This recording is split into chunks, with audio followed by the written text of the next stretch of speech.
The following program is rated PG-13. Parental supervision is advised. All right. Let me get my clothes on here. Put my pants on. All right. Nobody's naked, right? All right.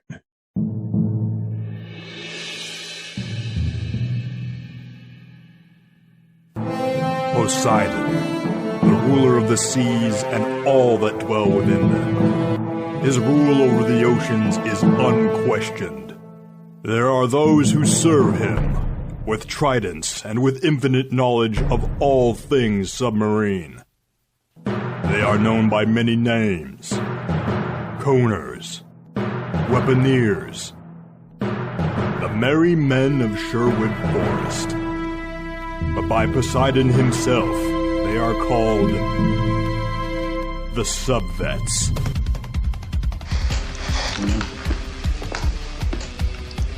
That hurt? No, I should think it would. Should take better care of your teeth. You have quite a cavity here.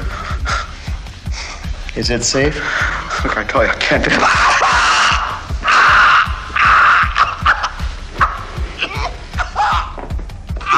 Think he knows? Of course he knows he's being very stubborn. He's done. No. No. It's okay. Huh?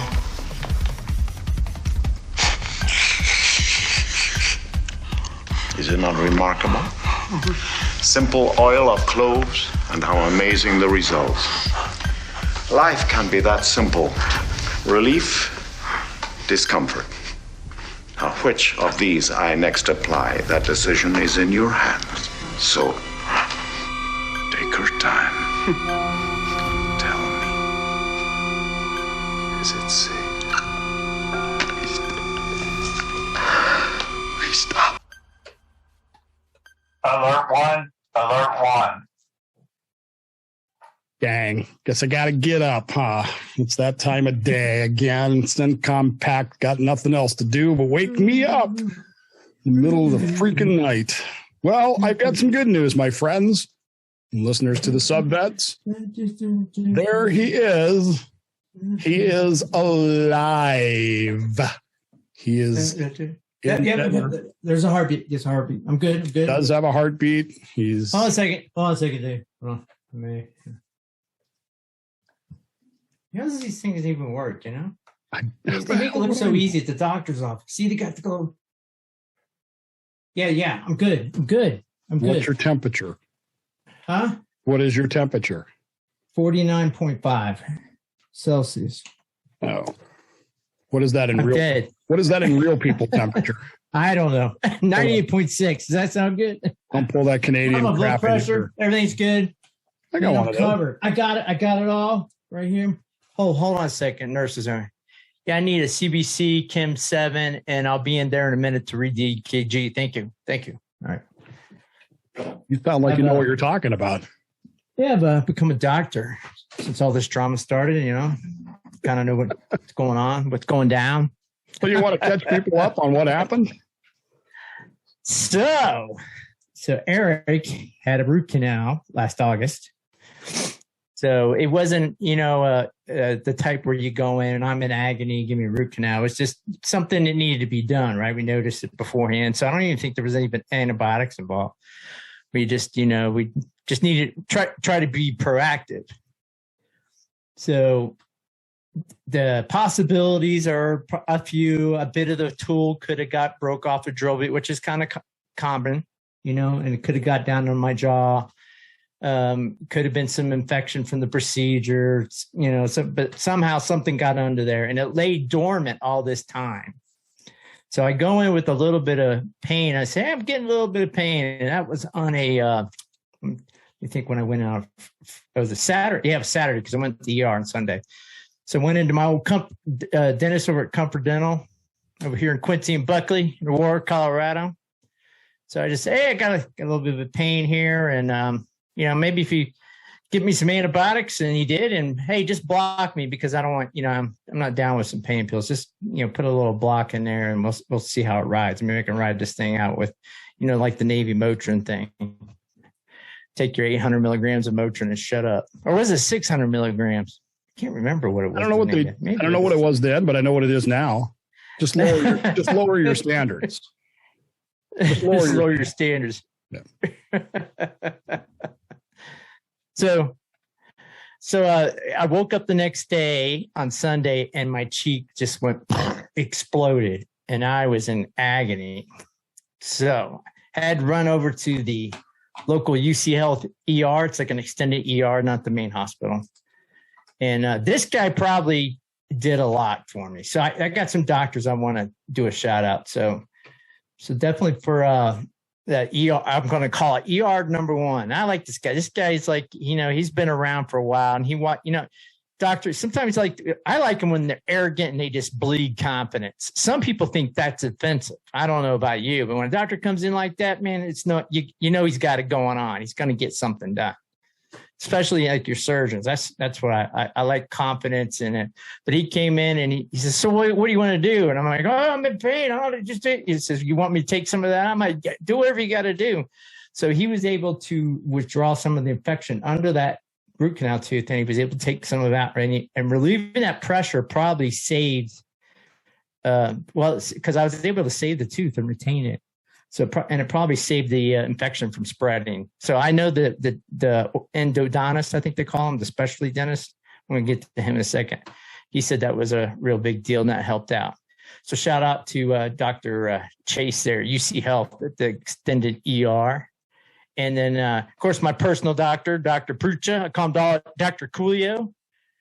So he's just kind of like got that young guy thing, but he's a good doctor. I've grown to, sometimes when you get newer doctors, you got to grow to like them. And then I had to go to the ER again. Well, then I went to see the specialist, and he pulled the tooth. This guy's name is I'm probably going to murder his name, Dr. Youssef. So big shout out to that real nice guy. He became a dentist in Egypt, and he had to come over. I think he had to do some classes in Iowa. But I also say he graduated for his endodontist. He went to Harvard, the Harvard School of Dentistry. So, man, big deal, but real nice guy, awesome guy. And he removed the tooth. And since the tooth itself wasn't affected, and the Dr. Chase was able to relieve the pressure, he was able to reinsert the tooth after he cleaned it all up and got the infection out. But then Eric, has been on a lot of high-end antibiotics in the past with past trauma. So now my body's getting affected. So now I'm borderline getting septic. So that's where the danger comes. So that's where it was life-threatening. So when you got doctors, when they look at your cat, what do they call it, CAT scan, when they do the thing, when they say, they're like, oh boy, it's like a little bit too far and stuff. So yeah, I had to do 2 rounds of antibiotics. One of them, my body wasn't, usually I don't have any problems with medicines, but there was one that wasn't agreeable. They had to go into ER number 2. So I had to get some IV antibiotics to get this thing under control. Meanwhile, I'm just feeling crappy, Dave. I mean, I was letting because when your body, I felt this way. You just feel like you're shutting down. So I got those IV antibiotics with the awesome PA over there. His name is David Braun, and it was Dr. Jennifer Weiler down there at UC Health. That's at the main campus, and they hooked me up with some IV and got me going. And then I started after the IV. I was able to capture it. And checked out this morning with Dr. Youssef, and man, it looks like we're good to go. I feel like myself today. This is the first day. I actually posted a video a little while ago. I actually kind of feel kind of good, Dave. So it's good to be alive. But it all goes back. You start thinking about when you're younger and you're in the Navy, and you start thinking about those Navy dental procedures. So I was kind of wondering if you had any dental stories in the Navy. So it is a well-known fact to people who know me well that there aren't a lot of things that I'm terrified of, but the dentist is at the top of that list. I do not like dentists at all. I mean, I'm at the point where... Amen, brother.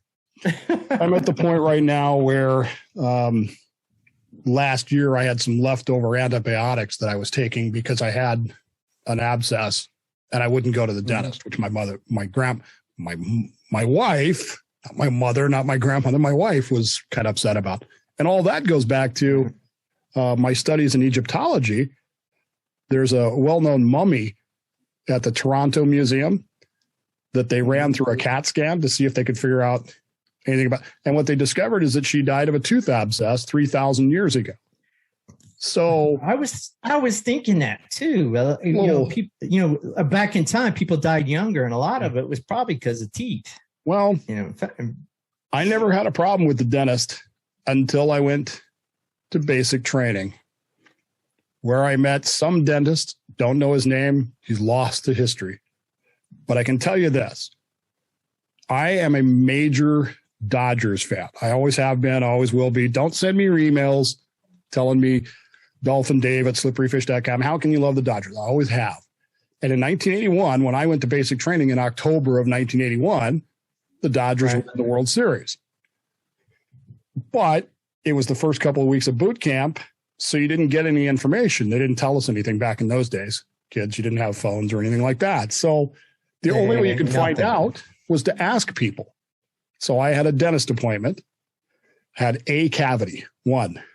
And the guy said, all right, we're just going to take care of this. And I said, so what's happening with the World Series? And this Navy dentist looked at me and said, those blank damn Dodgers won again last night. Now they're up 3-2. And I, 18-year-old, been 18 for a month, went, yeah. And he looked at me and said, and I'm not making this up, Dodger fan, huh? And I said, oh, no. And he said, well, no Novocaine for you. Now, I don't know if he gave me a shot. I don't know if he was kidding. I mean, intellectually, yeah, I know he was joking. Yeah. But what I know is for the first time in my life, it hurt, and it hurt bad. Yeah. And that wasn't even the first incident. A week later, I had to go back for something else. And the dentist was like, he gave me a shot. It was a different dentist. But then he starts drilling, and it's like, they didn't do anything. The same problem? Same problem? No, it was something else. I don't remember what it was. Might even have been a root canal. I don't know. But he starts drilling, and the Novocaine didn't work. Let me get rid of this. He this. got mad. He got mad at me, threw the stuff down on the table, grabbed the needle, and just jammed it into my mouth. And it was like, holy crap, I'm not going back to the dentist again if I can avoid it. A few years later, I was getting ready to transfer. So I'm going from C school, that Trident training facility, to the USS Michigan. Now, if you've been to Bangor in the 80s, you know that the dental and medical buildings are the same building. They're just on different sides. And all the records were right there back then. So as I'm checking out of TTF, they hand me my medical record and they hand me my dental record. I go back an hour later to check in because you got to wait till after lunch or something. I don't know. Hand the guy my medical record. He puts in the thing. Get over to the dental side. And the guy says, oh, we've already got your record. I'll just move it over to the Michigan section. But I have my dental record in my hand. Now I've had it down behind the counter so he can't see it. My dental record went into the back of my car where it stayed for the next 4 years until I transferred to Dam Neck in 87. Really? Yes. When I got the Dam Neck. Never to get a dental procedure again. When I got the Dam Neck in 87, they pulled they get my record because now they want it. And he says, you haven't seen a dentist in 4 years? I said, nope. He goes, why not? Well, what about your wisdom teeth? I mean, I was like, if you have wisdom teeth, oh, yeah, I see. That's where we're going. He said, well, you got to have an exam right now. Said, okay. So they plop me in the chair at Dam Neck. He looks in there and goes, your wisdom teeth have got to come out. He says, he said, quote, it's a good thing you're not on the boat right now because they would have to medically evac you. So I said, are you crazy? They would have given me Motrin and said, suffer, bitch. They wouldn't have evacuated me for this. Besides which, I've been on the boat for 4 years with this. I've learned to live with it. Right. So they yanked me. Well, how did because it's a corpsman's job to keep track No, there was usually a corpsman that was in the office. But somebody is supposed to keep track of those records and know that if you had them and you got away with just putting them in your car. I mean, I could see how that would happen in 80s. He said, he just said, well, I'll just move it over to the section, and never called me back and said, hey, I can't find your record. So I kept it in the back of my car for 4 years. So then they go to take my wisdom teeth out. And this has to be done at Portsmouth Naval Hospital. It's a big deal. Yeah, they're impacted by now. Right, they're all 90 degrees impacted, the whole 9 yards. So I get over there. They knock me out. I wake, which, by the way, if you're going to do dental procedures on me, that's how you have to do it. You have to knock me out because I won't deal with it otherwise. Anyway, I wake up in the middle of it, and this guy is sitting on my chest. And I can see these two things poking out of my mouth, these metal prongs. And my head is doing this. Boom. Boom. It's got a pair of channel locks in there. He's pulling my head up, trying to get this tooth out, and just letting go. And he looks at me, and he notices that I'm awake because I'm looking at him, and he goes, hit him again. Hit him again. The next thing I remember, Eric, is I'm in the recovery room. And the most beautiful, redheaded dental tech third class I have ever seen in my dreams or anywhere else is saying to me, really? Are you ready to stand up? And she said it in the most sultry, sexiest way I've ever heard in my life. I mean, how many patrols have you done at this point? You know, 6 or 7. Oh, yeah. So I said to her, of course I'm ready. The next thing I remember her saying, are you ready to try again? Because I apparently didn't make it. Went back to school. I was in Poseidon C3 school at the time. And this is a damn neck, huh? Yeah, the chief Mark Merritt says they sent him with me because we were in the class together. And he said we had to go down to the pharmacy there at Portsmouth Naval, which if you've ever been to, you know, this is an adventure. I remember being there for like 5 minutes. He said that we were there for like 5 hours waiting for Tylenol 3. Damn. Because I got Tylenol 3, Eric. Yeah. Yeah, you were zooming though. Tylenol 3 was a bomb, man. You lucked out. That's because, you know, you had some patrols, a little bit of rank, right? A little bit of time on the pond. I was a very senior second class at the time. And it's Tylenol 3 then. Yeah. So anyway, we were on third shift. Billy Van Allen was the instructor at the time, first class fire control. He walks into the class first day and he says, so I understand one of you is on Tylenol 3. So yeah, it's me. He goes, well, if you need to go lay down or something, just go ahead. I said, okay. So I slept for like 2 weeks at class. I didn't go because I was like, why go? Fire control, man. I know how this works. So anyway, that ruined me on dentistry for life. I mean, it really did. When I was getting out, they were looking at me going, I'm class 2, which I don't even know if they do that anymore. Class 1, class 2, I don't know what they do. Right. But I was class 2, needs work. And they were like, yeah, well, are we going to schedule this work? And I'm like, not unless you have to. Because I was actually going into a career where I was going to get free dental anyway. So my position was, if I can put this off any longer, I don't want Navy dentists. And I actually went for a cleaning at Dam Neck. At one point, they made me go in to do the annual cleaning or whatever. And the dentist, really nice guy. He's doing that floss thing, and I'm not feeling it. I'm not feeling it at all. Now, this is after the dental tech had tried to do it and just about killed me, right? And so I said to the dental tech with the dentist there, I said, that's how you do it. However he's doing it, learn from him. That's really... And he looks at me and goes, he's doing it on the side that's numb from the cavity or whatever we did. He's doing it on the side that's numb. That's why you don't feel it. That's why I feel it. Anyway, so... That's a good one. Since then, in the civilian world, I went probably 10 years without managing to go to a dentist. And then I broke a tooth and went in and I was terrified. I was absolutely just a nervous wreck when I went.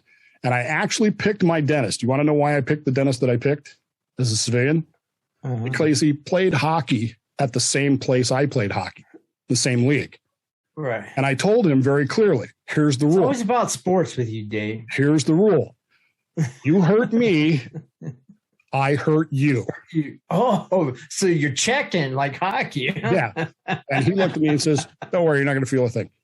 And he did a root canal that day. I was nervous. I had to call my best friend to calm me down because I was just going in for a checkup on this broken. Come in and hold your hand. Right. And I guess that third class redhead wasn't available. Huh? She was not available. No, bad too. Because man, I would have married her in a heartbeat. Anyway, point being that he did the root canal. I didn't feel anything. It was great. It was perfect.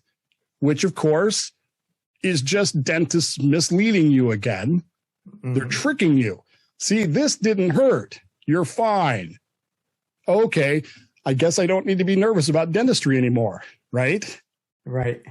About 3 years later, I got another tooth. I actually, when I was in high school, I had an impacted cuspid removed. So I still had my baby cuspid. It fell out. They want to replace it, but they got to do a bridge to replace it. Right. So that turned into a disaster. Then I had another broken tooth. The guy's like, well, I can't remove it. You got to go to this special guy to remove it. By now I'm on the radio. So all these guys, all these dentists listen to my radio show. They all know who I am. Right? Oh, yeah. They know I'm a nervous wreck. I go in there and I'm like, on the air the day before, I'm talking about, is this tooth really broken? Because it doesn't feel broken. I don't feel any pain. Well, I get into the dentist's office. The guy says, so you don't think your tooth is really broken, right? I said, yeah. He takes a sounding fork and he says, watch this. And he, ding, and then he touches my tooth with it. Oh, no. They had to pick me up off the floor. They had to pick me up off the floor. I was screaming. So anyway, they went out to another bridge. And I'm like, man. So I'm due to go to a dentist. My wife is upset because we've been paying for a dental plan, but I won't go. So I need to go. I've got a couple of cracked teeth, but I just, man. It's horrifying to me. To me, it's like the Inquisition. I mean, literally, you could get me in a dentist chair, and I would confess to anything. Anything you want me to confess to, I would tell you. I mean, I think that's fire control. Isn't there a history of war with torturing prisoners that way? Yeah, the nerves in the teeth. I mean, there's a lot of nerves in there. There's a lot of fun to be had. I used to tell them, you want to know anything about nuclear weapons for the United States of America? Just put me in a dentist chair. I'll tell you anything you want to know. What do you want to know?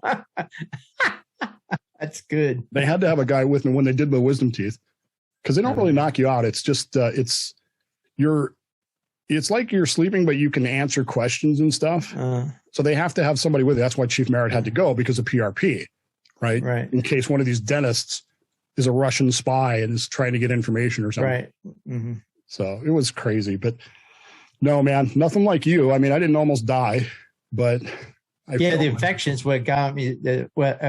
Luckily they were able to get this under control by getting the infection, but I started to get septic in my body was the problem. So that's what got dangerous.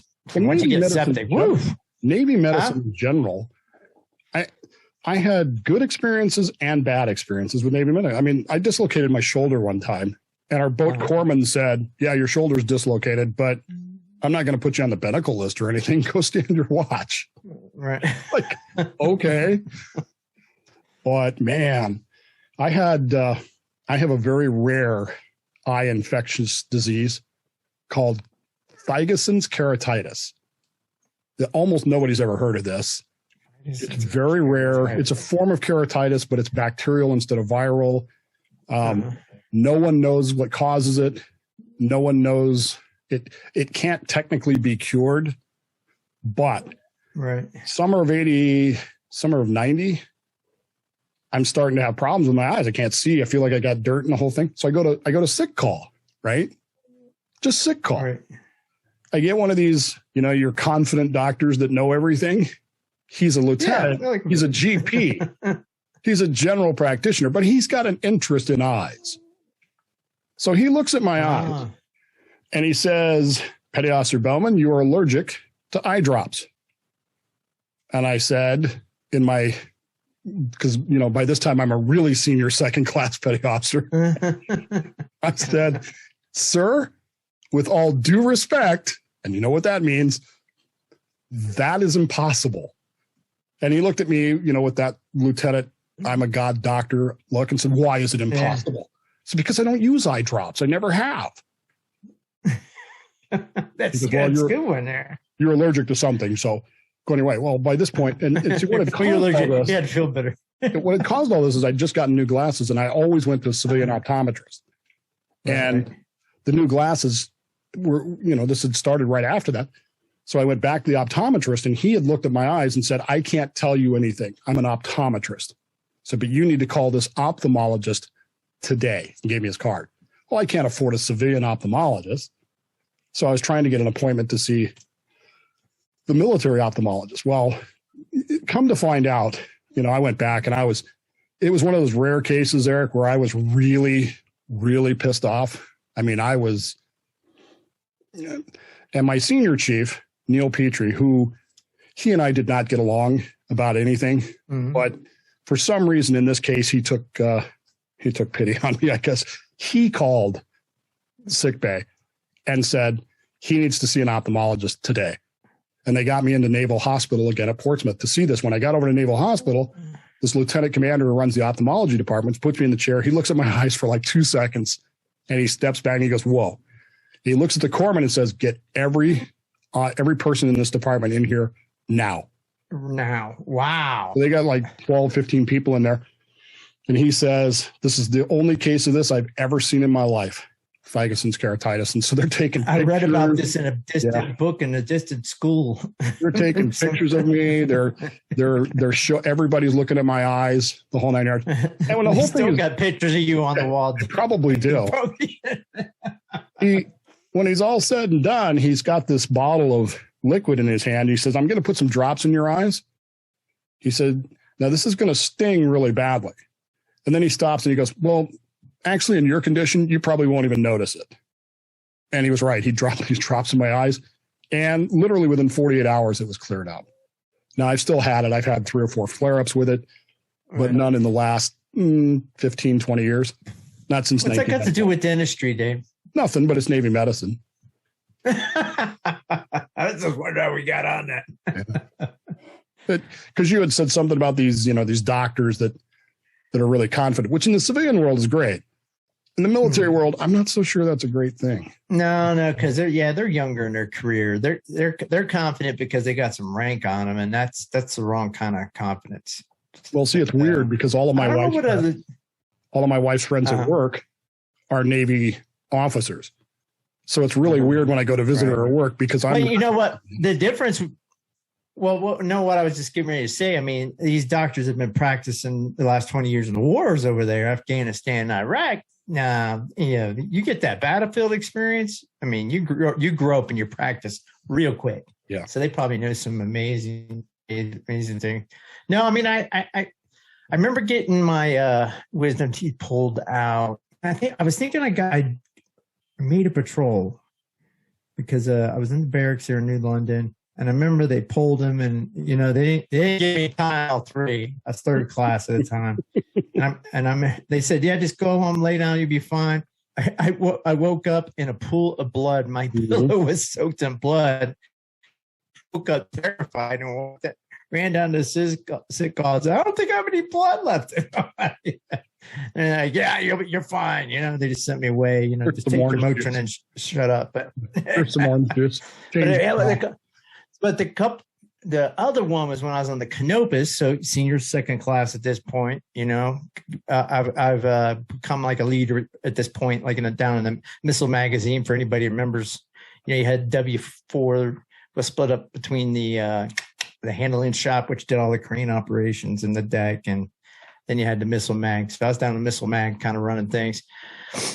So, but as we were decom, and we got to be friends with a lot because I was doing RPPO stuff. I was getting rid of everything at that time. I told that story in other podcasts about, I was categorized. I had to make phone calls to special projects and stuff from the A1, A3 Polaris program. Like, what the heck? Get rid of it. Yeah, that's another story. But yeah, so hanging out with the the dentist I saw, he was going down there and he did a cavity and then he noticed a crack. And then I mentioned, hey, we're going out drinking a party in Virginia Beach. You want to go? And he's like, yeah, because he told me, yeah. Because I always have an interest in how people get to where they are. I've had that glitch, I guess, if you will, since I was young. I'm just always interested in people. So he said he got a degree in forestry, you know, his undergraduate, and didn't turn out to be anything. Like, he wasn't making any money. So then somehow I got turned on to the Navy. Hey, we'll send you to dentist school and you can become a Navy dentist. And he's like all in, and that's how he got a dentist. But he was a real cool guy. And so you went out drinking, and there was another officer. I think he was, the dentist was a lieutenant. And I'm thinking the supply officer was like I think he was an ensign actually. So they went out drinking and we were out late last night. And I had an appointment with him to fix a cracked tooth the next morning. So you get to sit in the chair. I smell like alcohol. He smells like alcohol. I say, you like okay to do this? He says, yeah, I'm fine. And he starts literally super good to go. So anyways, that tooth was never repaired correctly yet. That one had to get repaired much later down at No Tooth Air Force. But so the best one is don't ever take your dental officer out drinking and have him work on you next day. Probably not a good thing. But the next one was I was down at No 2, and how many years did I had in the Navy at this point? 9? No, I think it was 9 years. So it was something right now. So I go to a dental because I just went to a dental checkup there, and they take my blood pressure. Next thing you know, they called some code, and I'm getting wheeled off in an ambulance and taken over to the hospital there, Patrick. So I had real high blood pressure. And then the Air Force, they research everything with the Air Force is they got the best of it. Best doctors, man. Everybody's cool. They treat you with respect. You know, we're Navy, not so much. I mean, not to put down the Navy or anything, but not so much. Air Force has got it going on. But yeah, so they researched my record and they saw every time. And I remember every time I got a blood pressure check from the time I joined the Navy was 18. Oh, your blood pressure is a little high, but white coat. Yeah, I'd heard terms like white coat syndrome and stuff like that. I had high blood pressure, Dave, my entire career, and it took an Air Force dentist to catch it. I used to put on my physical forms every year, severe frequent heartburn. It's in every one of my medical exams, every single one, from enlistment to the day I got out. You know what the Navy's response to it is? Take some Tums. Yeah. Some Tums. Yeah. Until you turned out you got Barrett's esophagus and got severe esophagitis. And it's like, thanks. Man, they gotta shove a garden hose down your throat, get open back up. Yeah. I've actually had that done once. But I was exiting my. Yeah, go ahead. I was talking to my wife today at lunch about this because she's concerned about today's sailors and the way they seem to be trying to make sure that they get things into their record. And I was trying to explain to her in my day, we tried to hide things from doctors. We didn't want doctors and medical people knowing anything, let alone putting it in our record, because then we'd be disqualified from submarine. Flu shot. Yeah. You hid stuff you didn't like. Yeah. But nowadays, I guess it's the opposite. Nowadays, look, I've got constant hangnails. Put that in my record. It's like, yeah, they put everything in it so you can get 100% disabled. Right. Speaking of that, so it's making me wonder. I don't think today's young sailors, like if you're young in the Navy, apparently you don't have to. You don't have to scrape. What do you call it? Scrape and paint and painting. What do they call it when you had to take the paint? So I start, stripping paint and then paint. But so I was looking at some of the surface boats on Navy feed on Twitter, and you mentioned this too. The material condition of today's Navy ships. I don't know what happened. It's rust everywhere. I have two theories about that. Yeah. Theory number one is they just don't want to do it. Now, maybe there's a reason for that. Maybe there isn't. But, I'm a bit of a historian too. So my favorite Navy ship, other than USS Michigan, is the USS Carolina. And I was trying to explain to her in my day, we tried to hide things from doctors. We didn't want doctors and medical people knowing anything, let alone putting it in our record, because then we'd be disqualified from submarine. So the ship that I loved growing up was the battleship South Dakota, BB-57. And BB-57 was known for looking like crap. Paint was always, rusted. It didn't look good. But the captain of that ship, a guy by the name of Thomas L. Gatch, his position, captain, full bird captain, his position was, I'd rather you be able to shoot. And so we spend our time training shooting rather than painting. And South Dakota would going down in history, shooting down a lot of Japanese planes. And so I look at it now going, okay, if the combat ability of these ships is being maintained and elevated, I'm okay with them not looking great. Mm-hmm. But if it's not, then what's going on? And I don't know. Not in the Navy anymore, so I don't know what they're doing. I posted a picture of the Texas, and that's a boat that I visited, and man, it was a rust bucket coming in. I mean, I know it's normal to miss some tiles, but that much rust, I don't get it. Was she coming in from? Was she coming in off deployment? I mean, was it her first day back? Then that's fine. But yeah, I don't remember reading what it was, but yeah, it just seems excessive. Which was the boat that was vandalized? Was that Texas? Yeah, it was Texas. That was the story. Yeah, I saw the boat. I mean, did they vandalize it by making it rust? Right. What the heck is that about? They were vandalized in port. Well, I mean, I don't know what the security is up there. I know what it is here. The only people that could possibly vandalize it in port would be. Yeah. How did it get close to the boat? Yeah. The crew.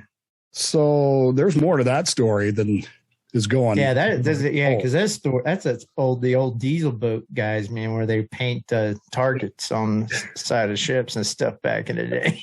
Yeah. So I don't know what's going on there, but man, something's not right.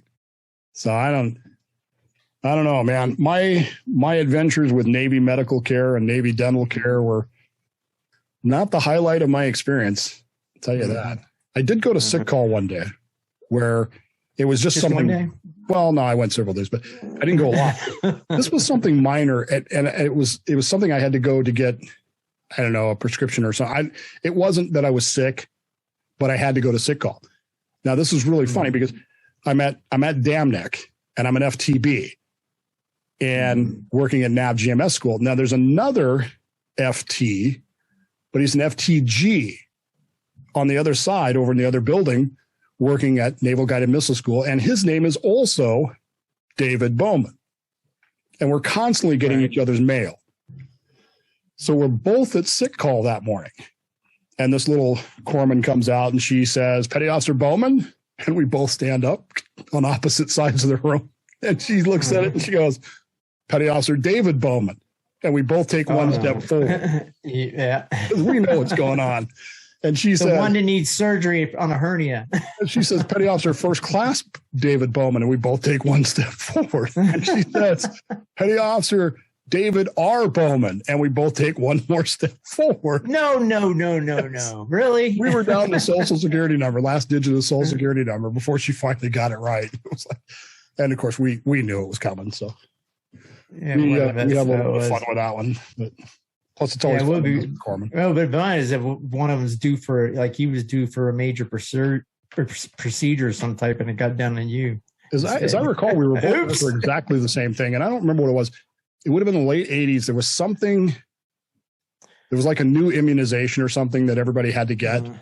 And we hadn't gotten it. And it was really minor, whatever it was. We were both there for the same reason. So it wouldn't have mattered. What was that road going into Dam Neck?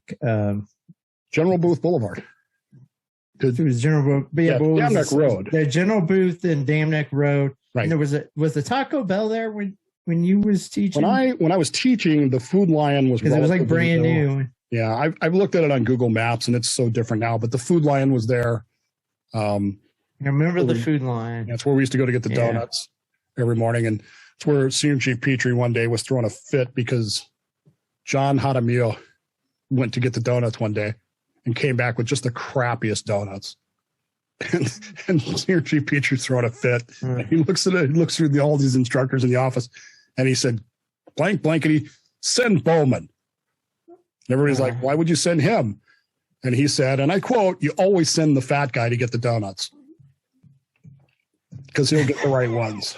You get the right ones. You get the tasty ones. Hey, you know what? There was one instructor I was telling you about one podcast that, you get up in a chair and he jumped down. This might be on the test, but he was really good at the logic part, but he was at A school, but it had been in there same time he was there. ET1 Bumgardner. Is that?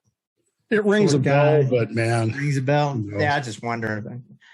Yeah, that guy was something else. I got a guy that's a friend on Facebook who was there when I was an instructor in the same office. I have no memory of him at all. None. Right. But he knows things that happened while I was there. So I know he was there. He says he was there, but I have no memory of him at all. None.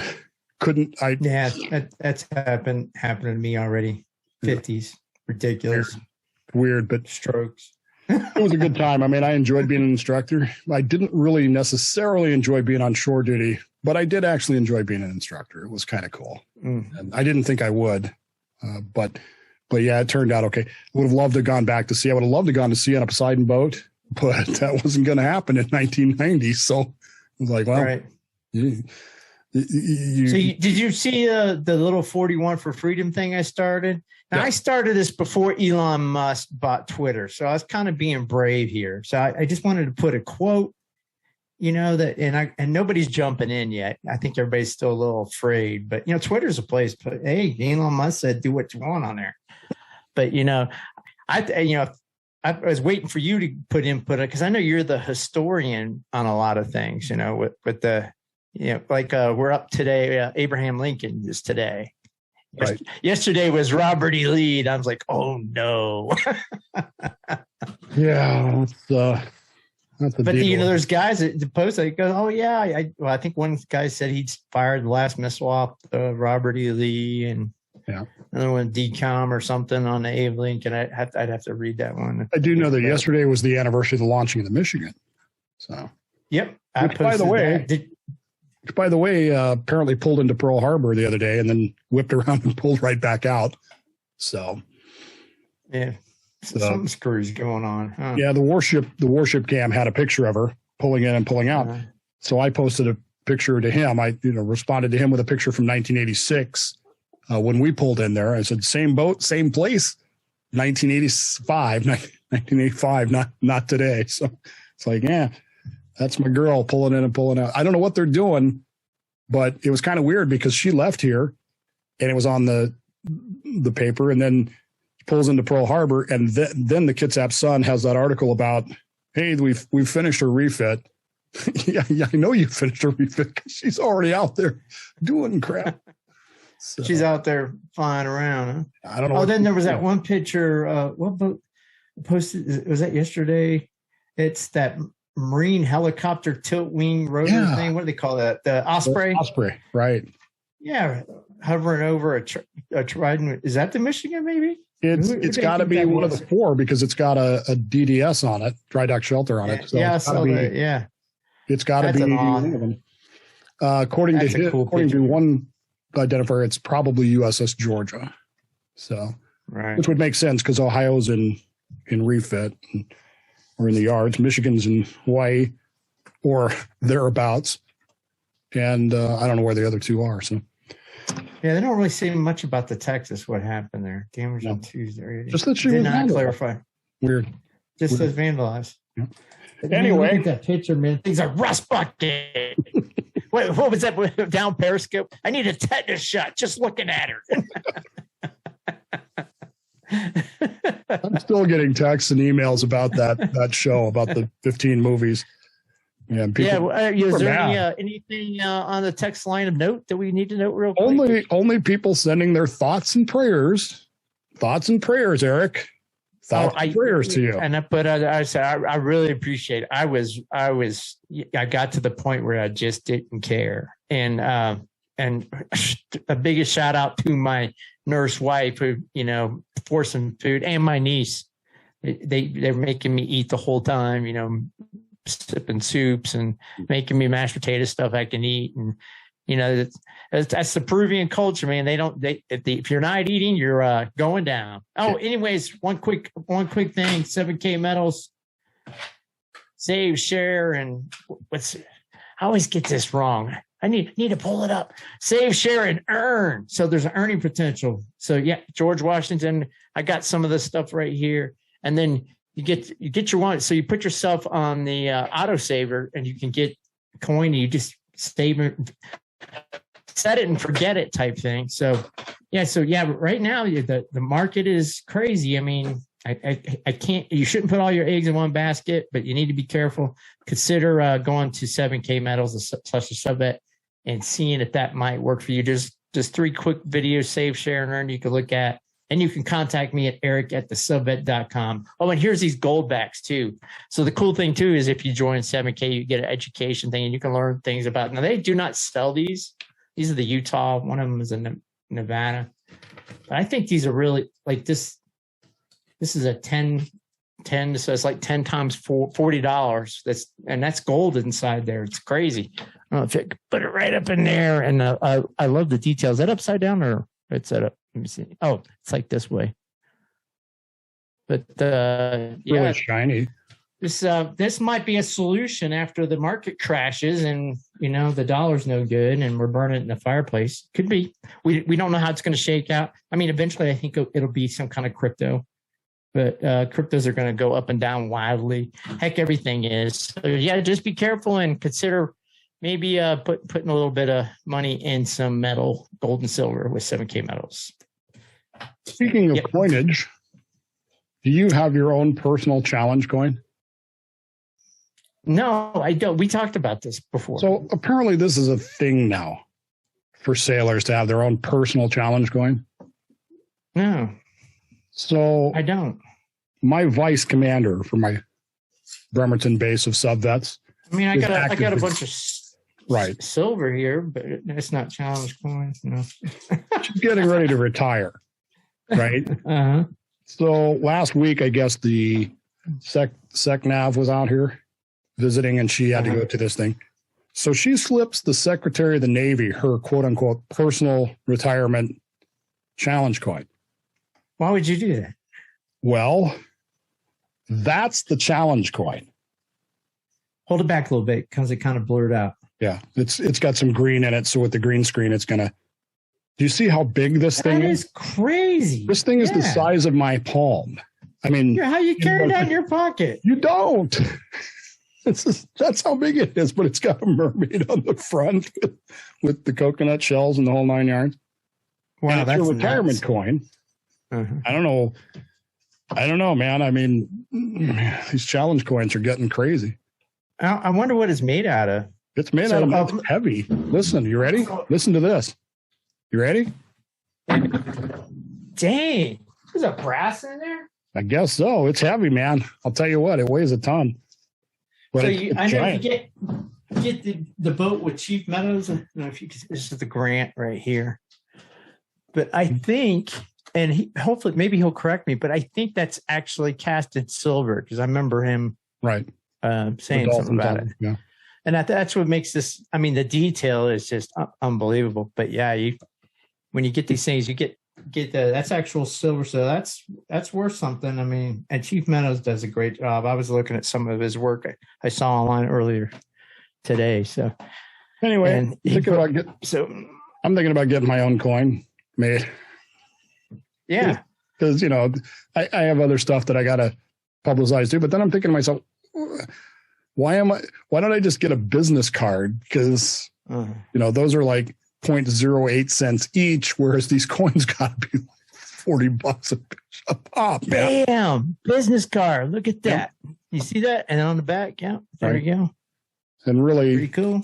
I don't know what she gave me one of these, and I don't know what I'm supposed to do with it. It sits here on my desk, along with the other challenge coins that I have. But that's pretty cool. I don't understand the whole thing with challenge coins. I just don't.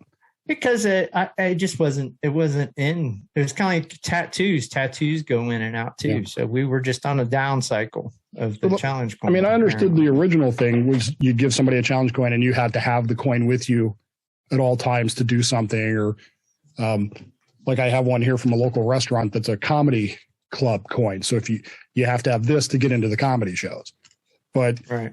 I don't get it.